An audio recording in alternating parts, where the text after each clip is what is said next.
शाश्वत जीवन मूल्य। फूलों को देखो, वह कितनी उदारता से अपनी खुशबू और शहद बांटता है। वह हर किसी को देता है, प्यार बिखेरता है और जब उसका काम पूरा हो जाता है तो चुपचाप झड़ जाता है। फूल की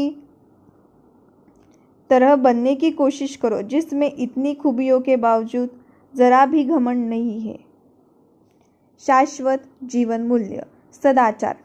मैं एक भजन की चर्चा करना चाहूँगा जिसे मैंने पवित्र प्रशांति निलयम में सुना था। यह भजन सदाचार के विकास के माध्यम में शांति की कामना करता है। जहाँ हृदय में हो सदाचार, चरित्र सुंदर होता है। सुंदरता हो जब चरित्र में, घर में अति है समरसता, और समरसता घर में होने पर राष्ट्र में रहती है व्यवस्था। राष्ट्र में ठीक व्यवस्था, शांति रहे सारी दुनिया में। हम देख सकते हैं कि हृदय, चरित्र, राष्ट्र और संसार किस खूबसूरती से एक दूसरे से जुड़े हैं। मनुष्य के मन में सदाचार की भावना कैसी भरी जाए। दरअसल यही तो मनुष्य को बनाने वाली यानी दैवीय शक्तियों का उद्देश्य है। आज हम बड़े ही अजीब हालात से गुजर रहे हैं, जहाँ तमाम लोग हर वक्त खुद से, समाज से और राष्ट्र से एक किस्म की लड़ाई लड़ रहे हैं। हर पल हमारे दिमाग में यह जंग चल रही है कि हम किस तरफ जाए। जब सही निर्णय करने में कठिनाई हो तो हमें ईश्वर से प्रार्थना करनी चाहिए कि वह हमारी बुद्धि को सदाचार की ओर प्रेरित करे। सच्ची नैतिक शिक्षा से समाज और राष्ट्र का उत्थान होगा। समाज के विभिन्न अंगों में सदाचार पैदा करना हम सभी की जिम्मेदारी है। पूरे समाज को सदाचारी बनाने के लिए परिवार, शिक्षा, सेवा, करियर, व्यापार, उद्योग, लोक प्रशासन, राजनीति, सरकार, कानून व्यवस्था और न्यायालय में सभी जगह सदाचार होना चाहिए। घर में सदाचार यानी कि यदि किसी देश को भ्रष्टाचार मुक्त करना है और वह के लोगों को उदार बनाना है तो इसके लिए 3 महत्वपूर्ण व्यक्ति हैं जो परिवर्तन ला सकते हैं: पिता, माता और शिक्षक। भारतीय विज्ञान संस्थान बेंगलोर के एक कर्मचारी ने मुझसे इस घटना का जिक्र किया। उसने अपनी बेटी को सिखाया कि वह हमेशा सत्य बोले। यदि वह ऐसा करती है तो उसे जिंदगी में किसी से डरने की ज़रूरत नहीं। आज वह 10 साल की है, परंतु जब वह दूसरी कक्षा में पढ़ती थी तो वह अपने पिता के दोस्त के यहाँ एक समारोह में भाग लेने के लिए चले जाने के कारण स्कूल नहीं जा सकी। छुट्टी के लिए उसके आवेदन पत्र में पिता ने लिखा कि अपरिहार्य कारण से उनकी बेटी स्कूल नहीं जा सकी। बच्ची ने तुरंत विरोध किया कि अपरिहार्य कारण की जगह हम समारोह में भाग लेना क्यों नहीं लिखते। आपने ही मुझसे सिखाया कि झूठ नहीं बोलना चाहिए, किंतु मुझे अब क्यों झूठ बोलना चाहिए। पिता को तुरंत अपनी गलती का एहसास हुआ और उन्होंने फिर से छुट्टी के लिए आवेदन पत्र लिखा जिसमें उन्होंने अनुपस्थित के सही कारण का उल्लेख किया। राजा से लेकर जनता तक सभी के लिए सदाचार जीवन का आधार है। बच्चों को छोटी उम्र में ईमानदारी के पाठ पढ़ाने का इतना सशक्त असर होता है कि यदि हम अपने सदाचार के मार्ग से भटक जाते हैं तो हमें बच्चे सही रास्ते पर ले जाते हैं। ईमानदारी सदाचार से पनपती है। यदि एक बार अपने बच्चों को ईमानदारी का सबक सिखा दिया और उनके मन की सही रास्ते पर ला दिया तो परिवार में चरित्र निर्माण की प्रक्रिया शुरू हो जाती है। हर बच्चा और माँ बाप के दिल में एक ही ख्वाहिश हो कि उसका घर सदाचारी लोगों का घर बने। छात्रों से बातचीत के दौरान एक बार कर्नाटक के शिमोगा के एक लड़के ने मुझसे पूछा, समाज में भ्रष्टाचार जिसकी जड़ इस देश में कैंसर की तरह फैल गई है को रोकने के लिए छात्रों की क्या भूमिका हो सकती है। इस प्रश्न के माध्यम से युवा मन का दर्द प्रकट होता है। मेरे लिए यह एक बहुत ही महत्वपूर्ण प्रश्न था, क्योंकि यह प्रश्न मुझसे एक बच्चे ने पूछा था। मैंने कहा, देश में 100 करोड़ लोग हैं और गरीब 20 करोड़ घर।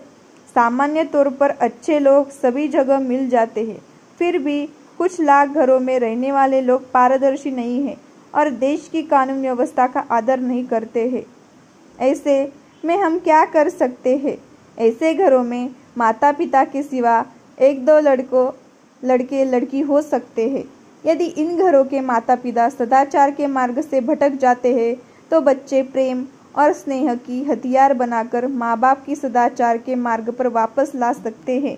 मैंने बैठक में उपस्थित सभी बच्चों से पूछा कि यदि कुछ बच्चों के माता पिता पारदर्शिता के मार्ग से भटक जाते हैं तो क्या वे अपने माता पिता से कहेंगे कि वे सही काम नहीं करते हैं?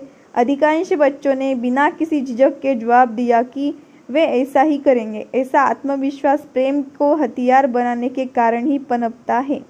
इस प्रकार मैंने कई अन्य बैठकों में माता पिता से भी यही प्रश्न पूछा। शुरू में सभा में चुप्पी छा जाती थी, किंतु बाद में कई लोग संकोच करते हुए सहमत हो जाते थे कि वे बच्चों के सुझाव को मानेंगे, क्योंकि ऐसे सुझाव प्रेम से प्रेरित होते हैं। वे मुझसे शपथ लेते हैं कि मैं एक ईमानदार जिंदगी गुजारूंगा जिसमें भ्रष्टाचार को कोई स्थान नहीं, और दूसरों के लिए मैं एक उदाहरण प्रस्थापित करूंगा ताकि वे पारदर्शी जीवन गुजारे। माँ सच्चाई की राह बताती है। शेख अब्दुल कादिर अल जिलानी एक महान संत थे। वे करीब 1000 साल पहले अफगानिस्तान में रहते थे।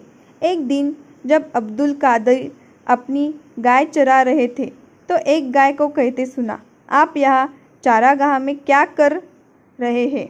आप इन कामों के लिए नहीं बने हैं। वे तुरंत अपने घर में लौट आए और अपने आप को इतना डरा हुआ महसूस कर रहे थे कि वे अपने घर की छत पर चढ़ गए। वहाँ उन्होंने देखा कि बहुत से लोग हज करने के बाद अराफत की पहाड़ी से वापस आ रहे हैं। चकित अब्दुल कादिर अपनी माँ के पास गए और बोले, मुझे पढ़ने के लिए बगदाद जाने की मंजूरी दे दो।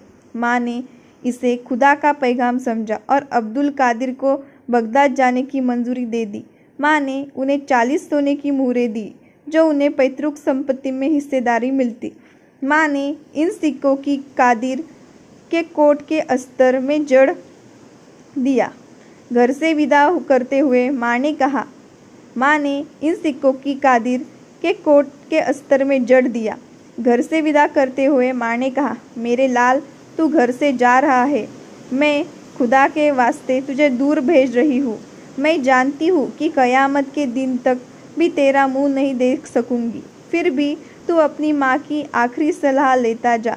अपनी ज़िंदगी को खतरे में डालकर भी हमेशा सच बोलना, सच को ही महसूस करना और सच का ही प्रचार करना। अब्दुल कादिर एक छोटे काफिले के संग बगदाद के लिए रवाना हो गए। दुर्गम रास्ते से होते हुए वे आगे बढ़ रहे थे। तभी डाकुओं के एक दल ने उन पर धावा बोल दिया।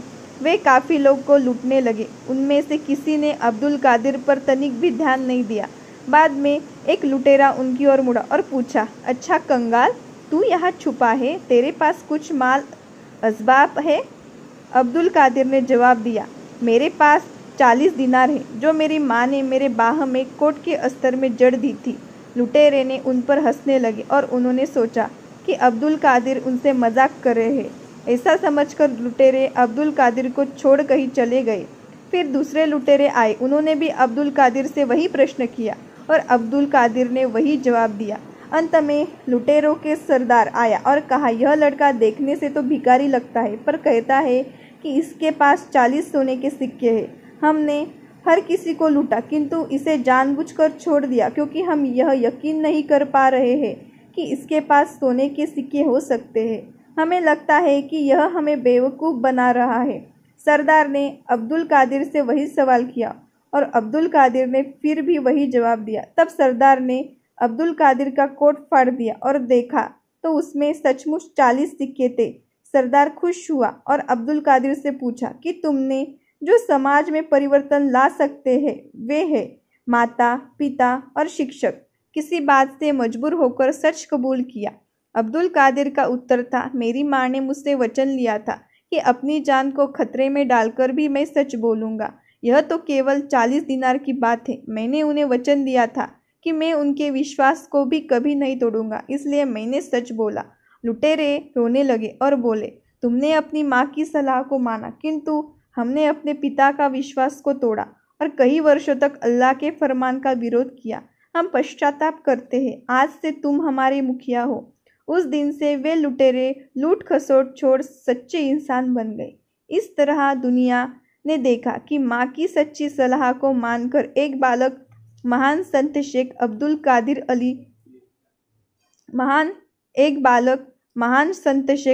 कादिर अल जिलानी बन गया। एक बार समझा बुझा देने पर बच्चे चेतना के प्रहरी बन जाते हैं। शिक्षा के माध्यम से नैतिक ज्ञान। नन्हे बच्चों को बड़े लाड़ प्यार से रखा जाता है। जब वे स्कूल जाते हैं तो उन्हें नैतिक शिक्षा की आवश्यकता होती है। बच्चों में सीखने की उम्र 6 से 17 वर्ष तक की होती है। इसलिए स्कूल के दिन बच्चों के सीखने की असली दिन होते हैं। इस दौरान उन्हें खूबसूरत माहौल और मूल्य आधारित शिक्षा दी जाए जिसका कोई मकसद हो। जब मैं सेंट जोसेफ कॉलेज त्रिची में पढ़ रहा था तो मुझे उस समय रेवरेंड फादर रेक्टर कालाथिल के दिए व्याख्यान अभी भी याद है। वे प्रत्येक मंगलवार की क्लास लेते थे और इस दौरान लगभग 1 घंटे तक पुराने ज़माने के और आज के आध्यात्मिक, धार्मिक और राजनीतिक नेताओं के विषय में बोलते थे। वे अच्छे मानव के लक्षणों पर भी प्रकाश डालते थे। इस क्लास में वे बुद्ध, कन्फ्यूशियस, सेंट अगस्टाइन, खलीफा Umar, Mahatma Gandhi, Einstein, Abraham Lincoln सहित कुछ वैज्ञानिकों के विषय में भी बताते थे। हमारी सभ्यता की धरोहर से जुड़ी नैतिक कहानियाँ भी बताई जाती थी। मुझे यकीन है कि मैंने उन कक्षाओं में जो नैतिक पाठ पढ़े वे आज भी मेरे दिल में बसे हुए हैं। यह अनिवार्य है कि स्कूल और कॉलेज सप्ताह में कम से कम 1 घंटा भारतीय सभ्यता की धरोहर के संबंध में कक्षा का आयोजन करें, जिसमें संस्थान के कोई बड़े शिक्षक व्याख्यान दे। इस क्लास को नैतिक विज्ञान की क्लास कहा जा सकता है। यह युवकों के मन को राष्ट्र प्रेम के लिए उदार बनाएगा। इसके साथ ही वे मानव से प्रेम करना सीखेंगे और उनका मन उच्च भाव से भरा रहेगा। उचित नैतिक शिक्षा से समाज और देश का उत्थान होगा। विवेक आत्मा का दिव्य प्रकाश है। उपहार से मानव जीवन की गरिमा नष्ट होती है। रामेश्वरम एक सुंदर स्थान है। मैंने वहाँ अपने परिवार में रहकर बचपन बिताया। लगभग सन 1940 का समय रहा होगा। द्वितीय विश्व युद्ध चल रहा था। उसी समय रामेश्वरम पंचायत बोर्ड का चुनाव हुआ और मेरे पिता उसके सदस्य निर्वाचित हुए। उसी दिन वे रामेश्वरम पंचायत बोर्ड के अध्यक्ष भी चुन लिए गए। मेरे पिता किसी धर्म, किसी जाति के होने या कोई खास भाषा बोलने या अपने आर्थिक रुतबे के कारण अध्यक्ष नहीं बने, बल्कि एक अच्छे इंसान होने के कारण चुने गए।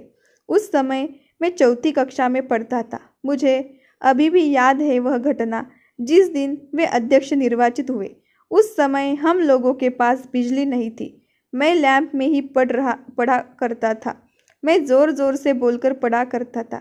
मैंने ज़ोर से बोलकर पढ़ ही रहा था कि मेरे दरवाजे पर किसी की खटखटाने की आवाज़ हुई। उस समय रामेश्वरम में लोग अपने घरों के दरवाजे पर ताले नहीं लगाते थे। किसी ने हमारा दरवाज़ा खोला और अंदर आकर मेरे पिता के विषय में पूछा। मैंने कहा वे शाम की नमाज अदा करने के लिए गए हैं।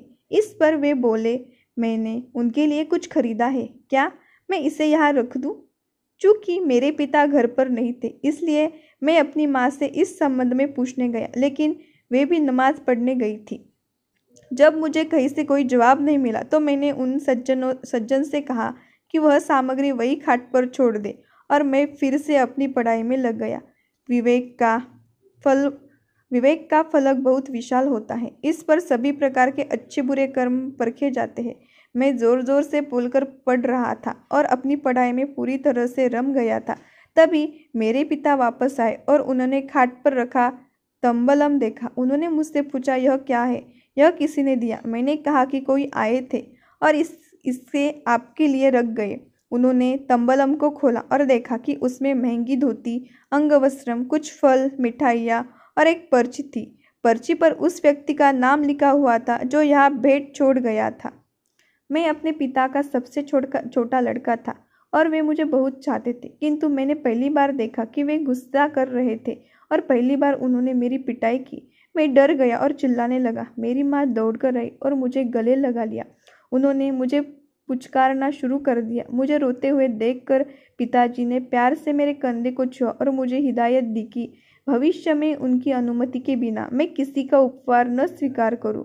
उन्होंने कहा कि किसी काम के लिए उपहार स्वीकार करना जिंदगी में बहुत ही खतरनाक काम है।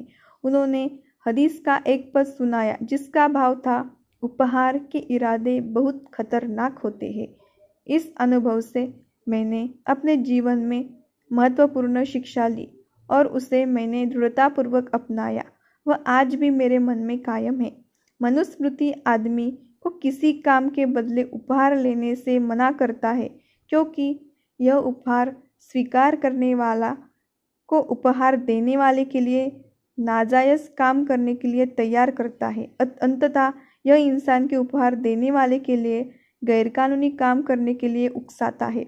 अतएव यह आवश्यक है कि लोगों में उपहार और भेंट को तिरस्कृत करने का भाव भरा जाए, ताकि उनके मन में कभी भी उपहार के लिए लालच न हो।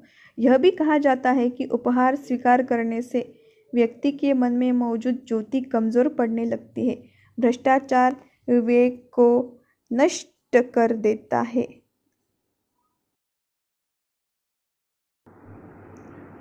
अपना विवेक संवारे। विवेक आत्मा की ज्योति है जो इंसान के मन मंदिर में जलती रहती है। यह उतना ही वास्तविक है जितना कि जीवन। जब कोई व्यक्ति सदाचार के विरुद्ध आचरण करता है तो यह ज्योति विरोध करती है।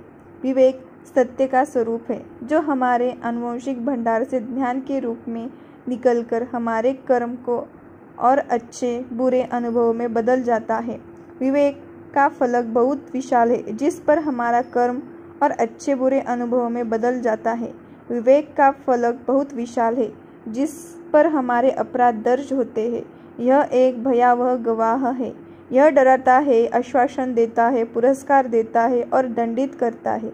यह हर कोई इसी के नियंत्रण में है। यदि विवेक एक बार जवाब देता है तो यह चेतावनी कहलाती है। जब यह 2 बार सचेत करता है तो यह व्यक्ति के कार्य की निंदा करता है।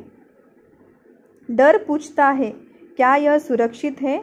लोभ कहता है, क्या इसमें कोई लाभ है? गर्व कहता है, क्या मैं इससे महान बन सकता हूँ? वासना कहती है, क्या इसमें कोई मज़ा है? किंतु विवेक कहता है, क्या यह उचित है? हम अपनी अंतरात्मा से उठती विवेक की आवाज़ क्यों नहीं सुनते? इसके हिलाने डुलाने पर भी हम बेखबर क्यों रहते हैं? इसकी आलोचना से भी हम लापरवाह क्यों रहते? ऐसे सभी सवालों का एक ही उत्तर है, भ्रष्टाचार। जीवन में खुद जीतने से भी महत्वपूर्ण है दूसरों को जीतने में सहायता करना। भ्रष्टाचार हमारे विवेक पर एक प्रकार का प्रहार है।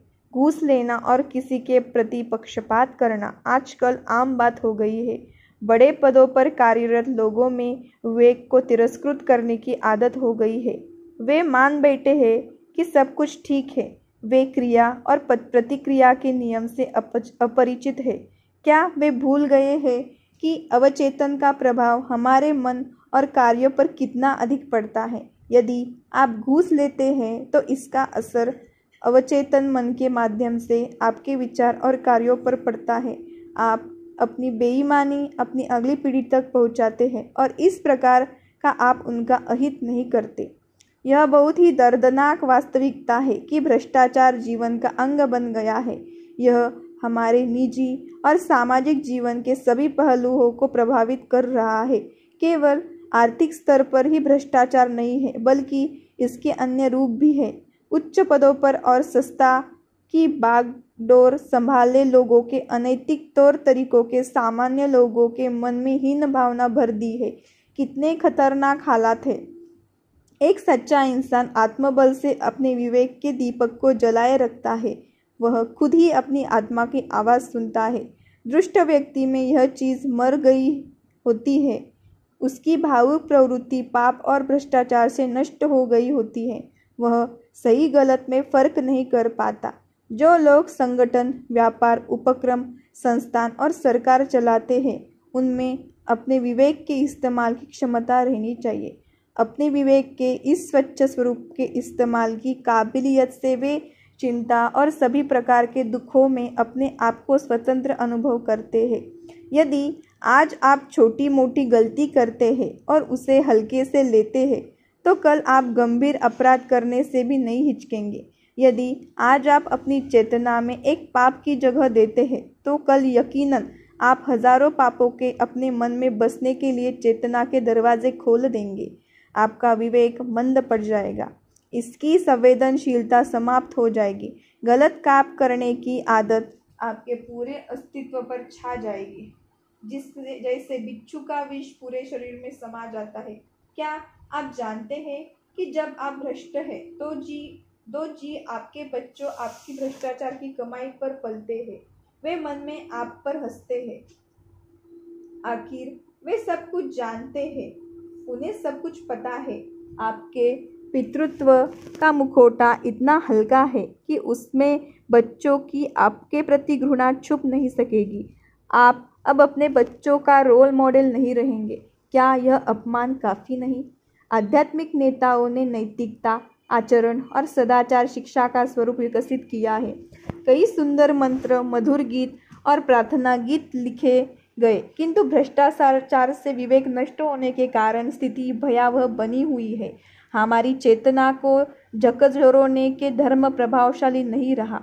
यह काम कौन करेगा? क्या हमारे विवेक पर से पर्दा हट पाएगा? महान विचार। एक बार जब मैं एक व्याख्यान के लिए बेंगलोर जा रहा था तो मैंने अपने मित्र से बताया कि मुझे युवाओं से कुछ कहना होगा और इसके लिए क्या उनके पास सुझाव है। उन्होंने कोई सुझाव तो नहीं दिया, लेकिन समझदारी की यह बात कह डाली, जब बोलो सच बोलो, वादा करो तो निभाओ और अपने विश्वास पर कायम रखो। अपने हाथों को किसी पर उठने और जो कुछ गैरकानूनी और हराम है उसे हासिल करने से रोक रखो। सबसे अच्छा काम क्या है? किसी इंसान के दिल को खुशी देना, जो मुसीबत में फंसे हैं उनकी मदद करना, दुख में डूबे लोगों का दुख बांटना और जिनका नुकसान हुआ है उन्हें इंसाफ दिलाना। स्वार्थ से प्रेरित होकर दिए जाने वाले उपहार से बचिए। ईश्वर के बनाए सभी प्राणी उनके परिवार के हिस्से हैं और ईश्वर को सबसे प्यारा वही है जो ईश्वर के बनाए प्रणाली को भलाई के लिए अधिक से अधिक करने की कोशिश करता है। मेरे मित्र ने बताया कि ये बातें पैगंबर मोहम्मद साहब की कही हुई है और मुझे यह बात बताने वाले मेरे मित्र हैं तमिलनाडु के दीक्षिदार और वे गणपति गल है, यानी वेदों के ज्ञाता। ऐसा नजरिया सिर्फ हमारे देश में ही है, किसी का हो सकता है।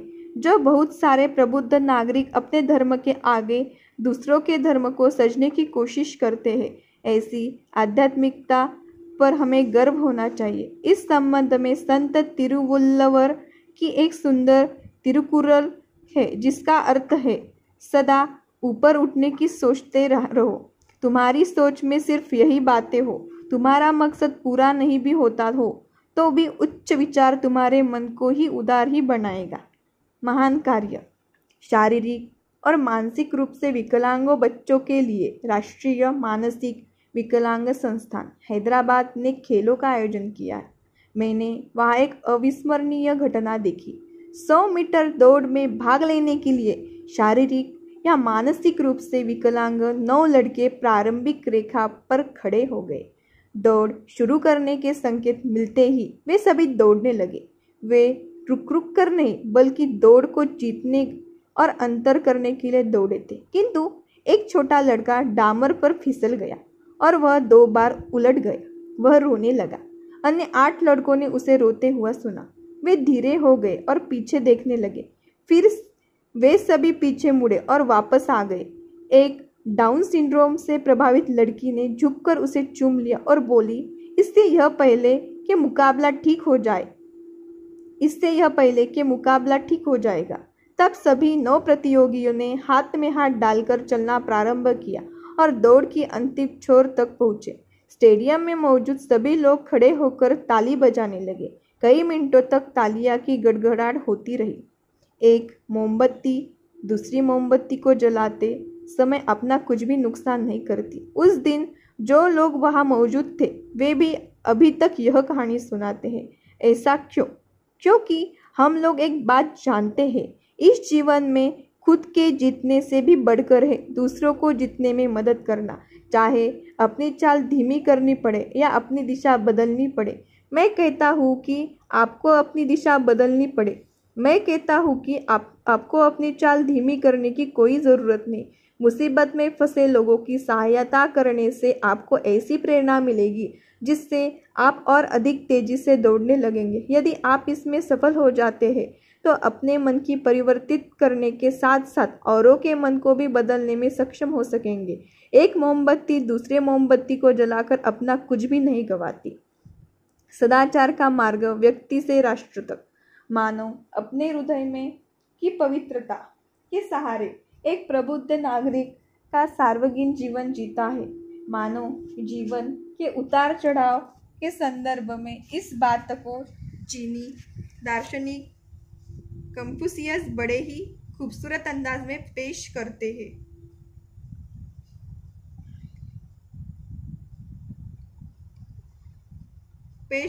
हैं। और कहते हैं, जो लोग संसार में नैतिक समरसता चाहते हैं उन्हें सबसे पहले अपने राष्ट्रीय जीवन को व्यवस्थित करना चाहिए। जो राष्ट्रीय जीवन को व्यवस्थित करना चाहता है उन्हें अपने पारिवारिक जीवन को भी व्यवस्थित करना चाहिए। जो अपने पारिवारिक जीवन को संवारना चाहते हैं उन्हें अपनी निजी जिंदगी व्यवस्थित करनी चाहिए। जो अपनी निजी जिंदगी को व्यवस्थित कर हृदय को पवित्र बनाना चाहता है उन्हें अपनी इच्छा शक्ति को संतुलित करना चाहिए। जो अपनी इच्छा शक्ति को दुरुस्त बनाना चाहता है उनमें पहले अपने में समझ पैदा करनी होगी। ज्ञान की खोज से समझ पैदा होती है। जब चीज़ों का ध्यान हो जाता है तो समझ पक्की ही जाती है। जब समझ पक्की हो जाती है तो इच्छा शक्ति दुरुस्त हो जाती है। जब इच्छा शक्ति संतुलित होती है तो हृदय पवित्र हो जाता है। जब हृदय पवित्र हो जाता है तो निजी जीवन सुधर जाता है। जब निजी जीवन व्यवस्थित हो जाता है तो पारिवारिक जीवन सुधर जाता है। जब पारिवारिक जीवन ठीक होने से राष्ट्रीय जीवन व्यवस्थित हो जाता है। राष्ट्रीय जीवन व्यवस्थित होने से विश्व में शांति कायम होती है। राजा से लेकर सामान्य आदमी तक के लिए सदाचार पूर्ण जीवन जीना सभी बातों का आधार है। सदाचार के साथ श्रम करना ही हमारे जीवन की प्रेरक ज्योति है। यदि हम कठिन श्रम करते हैं तो हम सभी खुशहाल बन सकते हैं। महान विचारों को धारण करें, क्रियाशील बनने के लिए उठ खड़े हैं। सदाचार ही हमारे पथ प्रदर्शक हो। सदाचार ही हमारे पथ प्रदर्शक हो। भाग समाप्त।